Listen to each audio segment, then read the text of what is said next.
सुबह के ठीक 4 बजे थे। शहर गहरी नींद में डूबा हुआ था, लेकिन उसी शहर के एक कोने में 14 साल का राहुल जाग चुका था। उसकी नींद अलार्म से नहीं बल्कि जिम्मेदारी से खुलती थी। वह चुपचाप फटे हुए बोरे को कंधे पर डालता है और अपनी झोपड़ी से बाहर निकल आता है ताकि उसकी वजह से माँ की खांसी की आवाज और तेज ना हो। राहुल के पैर में एक चप्पल टूटी हुई थी। कपड़े इतने पुराने कि उनका रंग पहचानना मुश्किल था।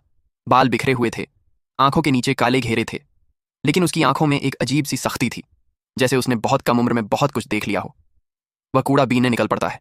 वही गलियां, वही बदबू, वही ताने। नाक बंद कर लो, कूड़े वाला आया है।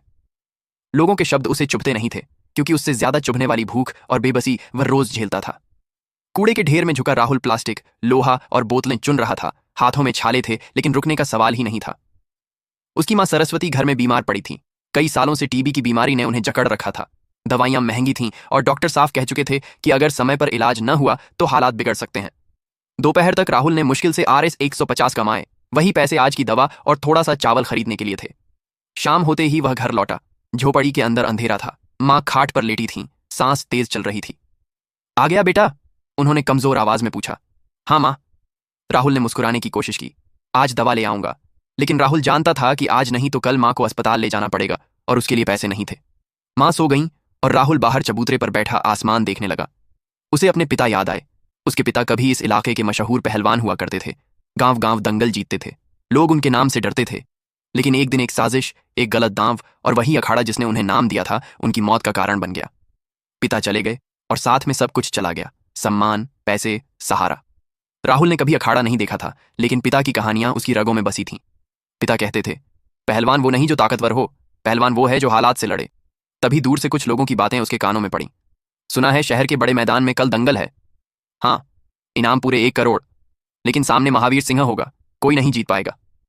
राहुल का दिल जोर से धड़का। 1 करोड़। उसने झोपड़ी की तरफ देखा, जहां उसकी मां सांसों के सहारे जिंदगी से लड़ रही थी।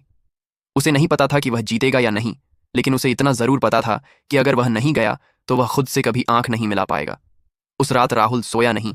उस रात एक लड़का बड़ा हो गया। सुबह सूरज काफी ऊपर चढ़ चुका था, लेकिन राहुल की आंखों में नींद नहीं थी। उसके भीतर कुछ जाग चुका था। उसने मां के लिए पानी गर्म किया, दवा दी और चुपचाप बाहर निकल गया। आज वह कूड़ा बीनने नहीं गया। आज शहर के बड़े मैदान में दंगल था। मैदान के रास्ते में भीड़ बढ़ती जा रही थी। चमचमाती गाड़ियां, नए कपड़े, मोबाइल कैमरे। राहुल इस भीड़ में बिल्कुल अलग लग रहा था। वही फटे कपड़े, वही बोरा। गेट पर सिक्योरिटी ने रोका। ए लड़के, इधर क्यों आया है? दंगल देखने, राहुल ने सीधी आवाज में कहा। गार्ड हंसा। ये कोई तमाशा नहीं है, जा यहां से निकल। तभी अंदर से जोरदार तालियों की आवाज आई। अनाउंसर चिल्लाया, देवियों और सज्जनों, स्वागत कीजिए शहर के अजय पहलवान महावीर सिंह का। महावीर सिंह अखाड़े में उतरा। 6 फीट से ऊपर कद, भारी बदन, चमकती मूंछें। उसने अभी अभी एक पहलवान को मिनटों में चित्त कर दिया था। भीड़ पागल हो चुकी थी।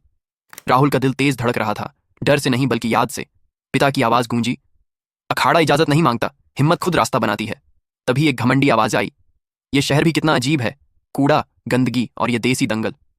एक महिला महंगे कपड़ों में, मोबाइल हाथ में, उसने राहुल को देखा और नाक सिकोड़ ली। यहां ऐसे लोगों को आने कौन देता है? लोग हंस पड़े। राहुल चुप रहा, लेकिन उसकी आंखों में आग जल उठी। अनाउंसर बोला, अगर कोई है जो महावीर सिंह को चुनौती दे। राहुल ने उसकी आंखों में देखकर कहा, खेल बड़ा या छोटा नहीं होता, दिल बड़ा होना चाहिए। घंटी बजी। आज राहुल या तो सब कुछ हारने वाला था या अपनी मां की जिंदगी जीतने वाला था। दंगल हुआ, संघर्ष हुआ, धैर्य टूटा नहीं, और अंत में राहुल ने सिर्फ एक दंगल नहीं जीता, उसने अपनी किस्मत का अखाड़ा जीत लिया। आज भी वह बच्चों को यही सिखाता है। अखाड़ा ताकत नहीं सिखाता, अखाड़ा खुद पर भरोसा सिखाता है। कहानी यहीं खत्म होती है, लेकिन राहुल की लड़ाई नहीं, क्योंकि जहां हौसला होता है वहां हर सुबह नई शुरुआत लेकर आती है।